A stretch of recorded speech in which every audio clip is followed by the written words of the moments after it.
Yakobus. Salam dari Yakobus, hamba Allah dan Tuhan Yesus Kristus, kepada ke-12 suku di perantauan. Saudara-saudaraku, anggaplah sebagai suatu kebahagiaan apabila kamu jatuh ke dalam berbagai-bagai pencobaan. Sebab kamu tahu bahwa ujian terhadap imanmu itu menghasilkan ketekunan. Dan biarkanlah ketekunan itu memperoleh buah yang matang, supaya kamu menjadi sempurna dan utuh dan tak kekurangan suatu apapun. Tetapi apabila di antara kamu ada yang kekurangan hikmat, hendaklah ia memintakannya kepada Allah, yang memberikan kepada semua orang dengan murah hati dan dengan tidak membangkit-bangkit, maka hal itu akan diberikan kepadanya. Hendaklah ia memintanya dalam iman, dan sama sekali jangan bimbang, sebab orang yang bimbang sama dengan gelombang laut yang diombang-ambingkan kian kemari oleh angin. Orang yang demikian janganlah mengira bahwa ia akan menerima sesuatu dari Tuhan. Sebab orang yang mendua hati tidak akan tenang dalam hidupnya. Baiklah saudara yang berada dalam keadaan yang rendah, bermegah karena kedudukannya yang tinggi, dan orang kaya karena kedudukannya yang rendah. Sebab ia akan lenyap seperti bunga rumput.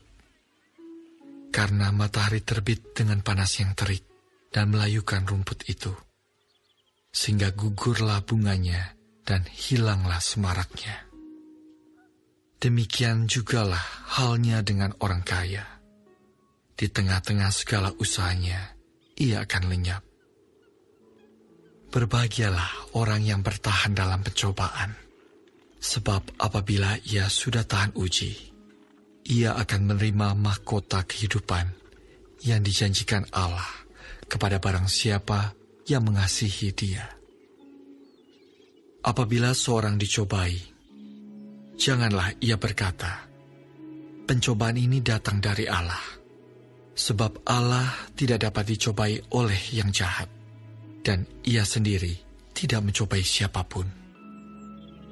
Tetapi tiap-tiap orang dicobai oleh keinginannya sendiri, karena ia diseret dan dipikat olehnya. Dan apabila keinginan itu telah dibuahi, ia melahirkan dosa. Dan apabila dosa itu sudah matang, ia melahirkan maut. Saudara-saudara yang kukasihi, janganlah sesat. Setiap pemberian yang baik dan setiap anugerah yang sempurna datangnya dari atas, diturunkan dari Bapa segala terang. Padanya tidak ada perubahan atau bayangan karena pertukaran. Atas kehendaknya sendiri, ia telah menjadikan kita oleh firman kebenaran, supaya kita pada tingkat yang tertentu menjadi anak sulung di antara semua ciptaannya. Hai saudara-saudara yang kukasihi, ingatlah hal ini. Setiap orang hendaklah cepat untuk mendengar, tetapi lambat untuk berkata-kata, dan juga lambat untuk marah. Sebab amarah, manusia tidak mengerjakan kebenaran di hadapan Allah. Sebab itu, buanglah segala sesuatu yang kotor dan kejahatan yang begitu banyak itu, dan terimalah dengan lemah lembut firman yang tertanam di dalam hatimu, yang berkuasa menyelamatkan jiwamu. Tetapi hendaklah kamu menjadi pelaku firman, dan bukan hanya pendengar saja. Sebab jika tidak demikian, kamu menipu diri sendiri. Sebab jika seorang hanya mendengar firman saja dan tidak melakukannya, ia adalah seumpama seorang yang sedang mengamat-ngamati mukanya yang sebenarnya di depan cermin. Baru saja ia memandang dirinya, ia sudah pergi, atau ia segera lupa bagaimana rupanya.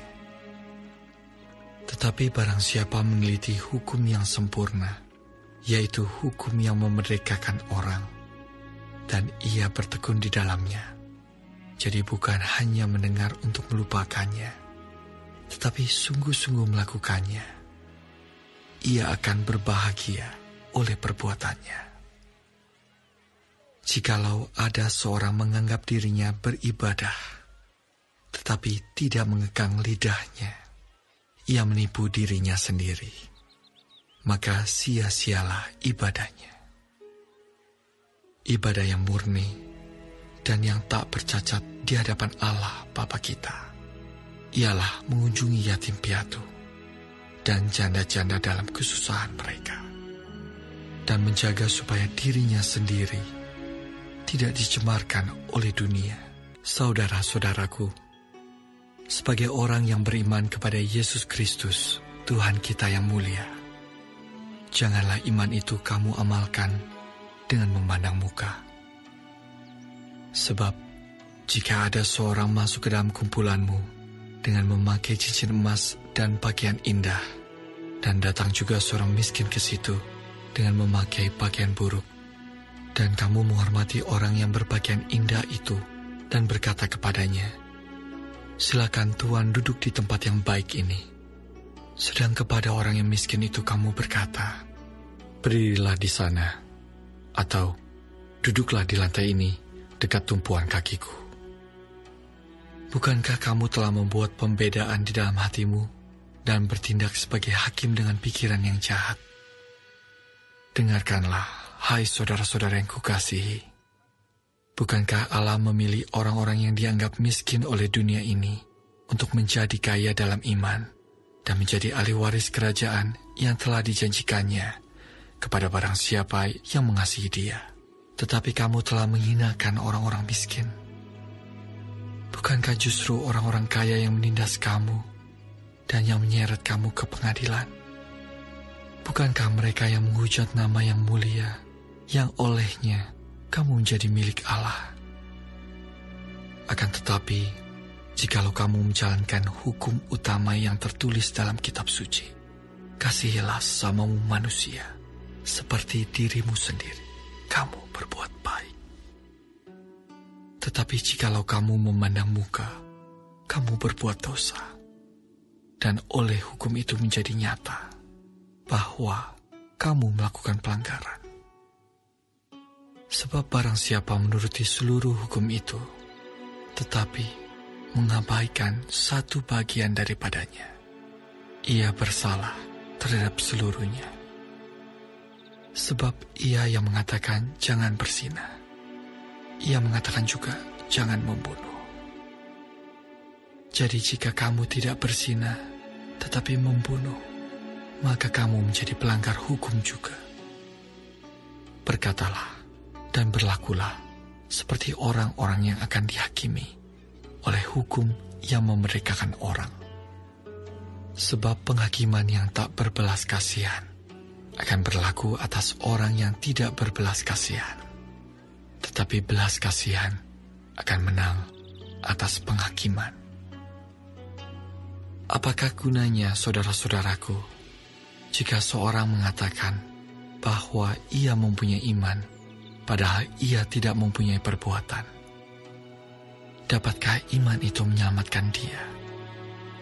Jika seorang saudara atau saudari tidak mempunyai pakaian dan kekurangan makanan sehari-hari, dan seorang dari antara kamu berkata, "Selamat jalan, kenakanlah kain panas dan makanlah sampai kenyang," tetapi ia tidak memberikan kepadanya apa yang perlu bagi tubuhnya, apakah gunanya itu?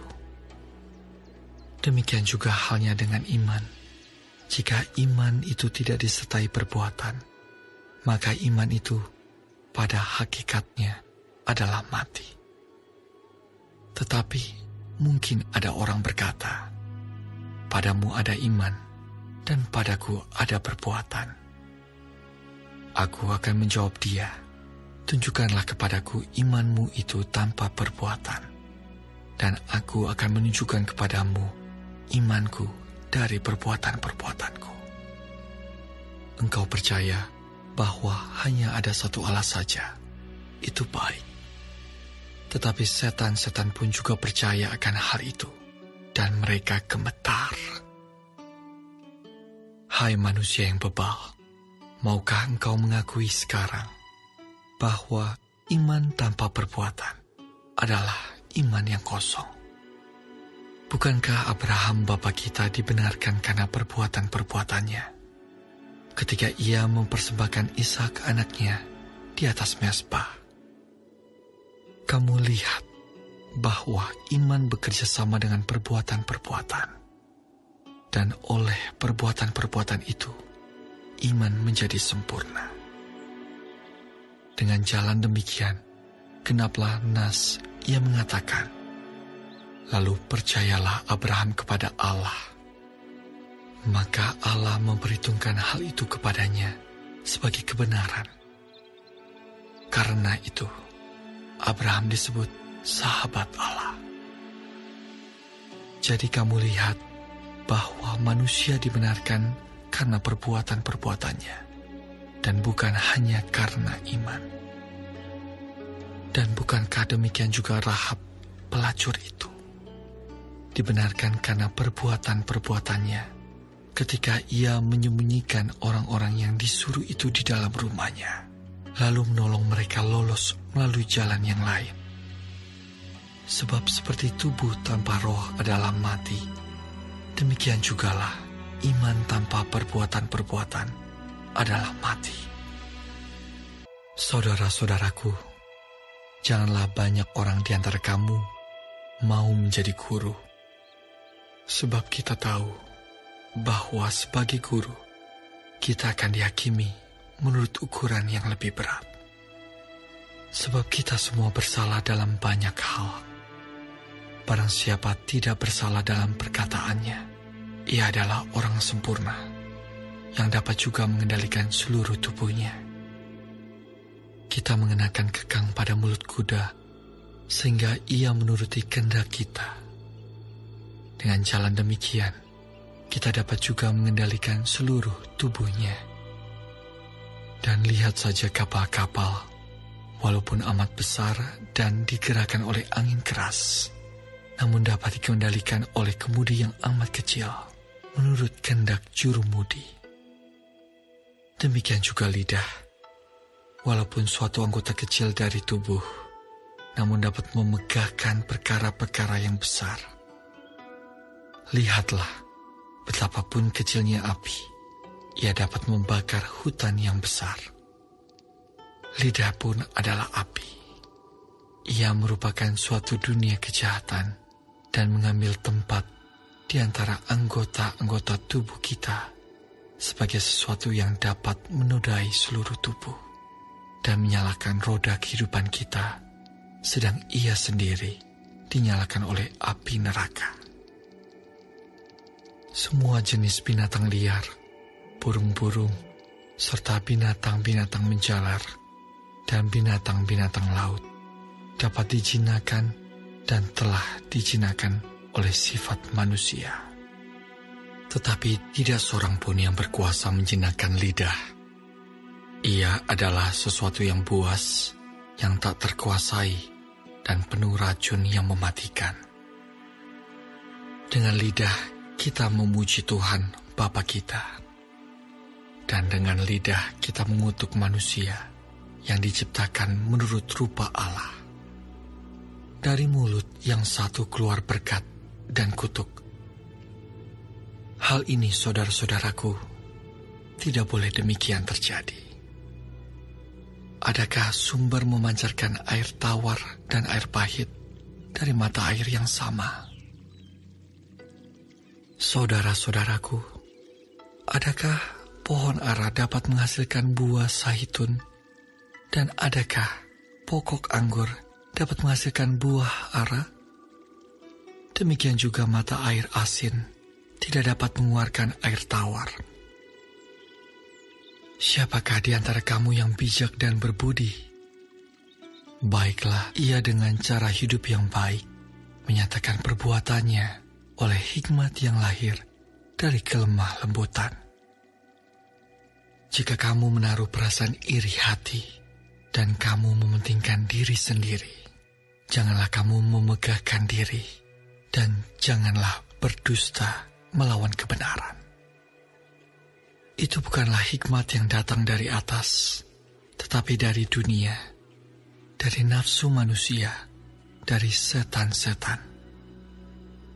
Sebab di mana ada iri hati dan mementingkan diri sendiri, di situ ada kekacauan dan segala macam perbuatan jahat. Tetapi hikmat yang dari atas adalah pertama-tama murni, selanjutnya pendamai, peramah, penurut, penuh belas kasihan, dan buah-buah yang baik, tidak memihak dan tidak munafik. Dan buah yang terdiri dari kebenaran ditaburkan dalam damai untuk mereka yang mengadakan damai. Dari manakah datangnya sengketa dan pertengkaran di antara kamu? Bukankah datangnya dari hawa nafsumu yang saling berjuang di dalam tubuhmu? Kamu mengingini sesuatu, tetapi kamu tidak memperolehnya, lalu kamu membunuh. Kamu iri hati, tetapi kamu tidak mencapai tujuanmu. Lalu kamu bertengkar dan kamu berkelahi. Kamu tidak memperoleh apa-apa karena kamu tidak berdoa. Atau kamu berdoa juga, tetapi kamu tidak menerima apa-apa karena kamu salah berdoa. Sebab yang kamu minta itu hendak kamu habiskan untuk memuaskan hawa nafsumu. Hai kamu, orang-orang yang tidak setia, tidakkah kamu tahu bahwa persahabatan dengan dunia adalah permusuhan dengan Allah? Jadi barang siapa hendak menjadi sahabat dunia ini, ia menjadikan dirinya musuh Allah. Janganlah kamu menyangka bahwa kitab suci tanpa alasan berkata, roh yang ditempatkan Allah di dalam diri kita diingininya dengan cemburu. Tetapi kasih karunia yang dianugerahkannya kepada kita lebih besar daripada itu. Karena itu ia katakan, Allah menentang orang yang congkak, tetapi mengasihani orang yang rendah hati. Karena itu, tunduklah kepada Allah dan lawanlah iblis, maka ia akan lari daripadamu. Mendekatlah kepada Allah, dan ia akan mendekat kepadamu.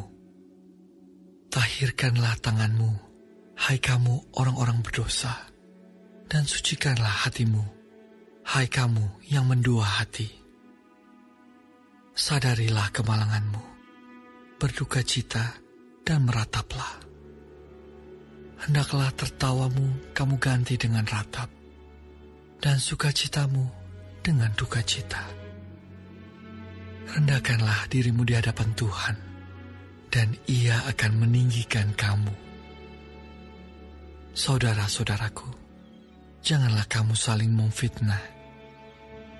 Barang siapa memfitnah saudaranya atau menghakiminya, ia mencela hukum dan menghakiminya. Dan jika engkau menghakimi hukum, maka engkau bukanlah penurut hukum, tetapi hakimnya. Hanya ada satu pembuat hukum dan hakim, yaitu Dia yang berkuasa menyelamatkan dan membinasakan. Tetapi siapakah engkau, sehingga engkau mau menghakimi sesamamu manusia? Jadi sekarang, hai kamu yang berkata, hari ini atau besok kami berangkat ke kota Anu, dan di sana kami akan tinggal setahun dan berdagang serta mendapat untung. Sedang kamu tidak tahu apa yang akan terjadi besok. Apakah arti hidupmu? Hidupmu itu sama seperti uap yang sebentar saja kelihatan, lalu lenyap. Sebenarnya kamu harus berkata, jika Tuhan mengendakinya, kami akan hidup dan berbuat ini dan itu. Tetapi sekarang kamu memegahkan diri dalam congkakmu, dan semua kemegahan yang demikian adalah salah. Jadi jika seorang tahu bagaimana ia harus berbuat baik, tetapi ia tidak melakukannya, ia berdosa. Jadi sekarang, hai kamu orang-orang kaya, menangislah dan merataplah atas sengsara yang akan menimpa kamu. Kekayaanmu sudah busuk dan pakaianmu telah dimakan ngengat. Emas dan perakmu sudah berkarat, dan karatnya akan menjadi kesaksian terhadap kamu dan akan memakan dagingmu seperti api. Kamu telah mengumpulkan harta pada hari-hari yang sedang berakhir. Sesungguhnya telah terdengar teriakan besar karena upah yang kamu tahan dari buruh yang telah menuai hasil ladangmu, dan telah sampai ke telinga Tuhan semesta alam, keluhan mereka yang menyabit panenmu. Dalam kemewahan, kamu telah hidup dan berfoya-foya di bumi. Kamu telah memuaskan hatimu, sama seperti pada hari penyembelihan. Kamu telah menghukum, bahkan membunuh orang yang benar, dan ia tidak dapat melawan kamu. Karena itu, saudara-saudara, bersabarlah sampai kepada kedatangan Tuhan. Sesungguhnya petani menantikan hasil yang berharga dari tanahnya, dan ia sabar sampai telah turun hujan musim gugur dan hujan musim semi. Kamu juga harus bersabar dan harus meneguhkan hatimu, karena kedatangan Tuhan sudah dekat. Saudara-saudara, janganlah kamu bersungut-sungut dan saling mempersalahkan, supaya kamu jangan dihukum. Sesungguhnya, hakim telah berdiri di ambang pintu.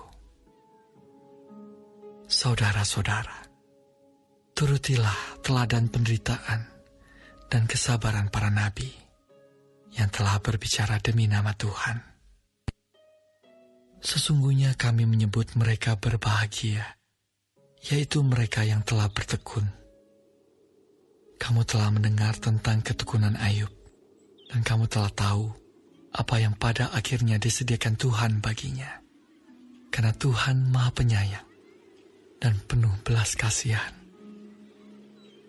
Tetapi yang terutama, saudara-saudara, janganlah kamu bersumpah demi surga maupun demi bumi atau demi sesuatu yang lain. Jika ya, hendaklah kamu katakan ya. Jika tidak, hendaklah kamu katakan tidak, supaya kamu jangan kena hukuman. Kalau ada seorang di antara kamu yang menderita, baiklah ia berdoa. Kalau ada seorang yang bergembira, baiklah ia menyanyi. Kalau ada seorang di antara kamu yang sakit, baiklah ia memanggil para penatua jemaat, supaya mereka mendoakan dia, serta mengolesnya dengan minyak dalam nama Tuhan. Dan doa yang lahir dari iman akan menyelamatkan orang sakit itu, dan Tuhan akan membangunkan dia. Dan jika ia telah berbuat dosa, maka dosanya itu akan diampuni. Karena itu, hendaklah kamu saling mengaku dosamu dan saling mendoakan, supaya kamu sembuh. Doa orang yang benar, bila dengan yakin didoakan, sangat besar kuasanya. Elia adalah manusia biasa, sama seperti kita. Dan ia telah bersungguh-sungguh berdoa, supaya hujan jangan turun, dan hujan pun tidak turun di bumi selama 3 tahun dan 6 bulan. Lalu ia berdoa pula, dan langit menurunkan hujan, dan bumi pun mengeluarkan buahnya. Saudara-saudaraku, Jika ada di antara kamu yang menyimpang dari kebenaran, dan ada seorang yang membuat dia berbalik, ketahuilah bahwa barang siapa membuat orang berdosa berbalik dari jalannya yang sesat, ia akan menyelamatkan jiwa orang itu dari maut dan menutupi banyak dosa.